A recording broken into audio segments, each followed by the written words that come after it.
in with respect to what we will be covering today. I want to talk a little bit about the Trump and Doge impacts in our neighborhood and community specifically.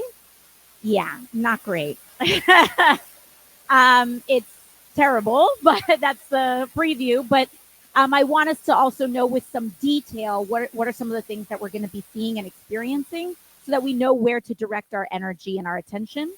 I'm going to talk about something known as reconciliation. These are all the budget cuts that we've been talking about. When they're going after Medicaid, Medicare, Social Security, those budget cuts are done through a legislative process known as reconciliation. And so I'm going to talk a little bit about what that means and how that intersects with my new assignment in this Congress on the Committee on Energy and Commerce. A little bit of a preview.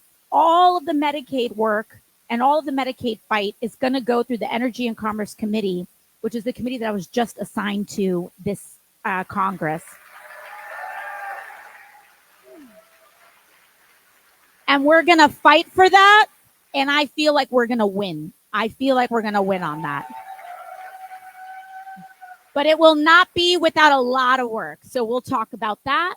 Then we'll talk about some immigration updates that we have in the district, as well as some additional district updates. I'm going to try to breeze through that as quickly as I can so that we can then get to the Q&A at the very end. So we'll just get started right that. Let's go to our first slide in terms of Trump and Doge's impacts on New York 14.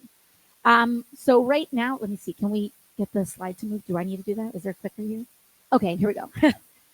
So we've heard about Doge going in and cutting and slashing and burning on all sorts of federal programs across the country. We've seen many federal workers that have been fired and summarily dismissed. And this has been tremendously concerning for overall things across the country, from medical researchers to folks who are giving our veterans care at the VA. People have been impacted across the board. But in terms of our neighborhood right here in our backyard, in Jackson Heights, in the Bronx, in other areas of Queens, this is what we're seeing in terms of our immediate community. We've got funding that is now under threat, and then we have funding that has officially been terminated. And so in New York 14, in our district, a lot of people don't know that that huge amounts of the Montefiore Hospital network is in our community, our congressional district. And of course, we have New York hospitals, H&H.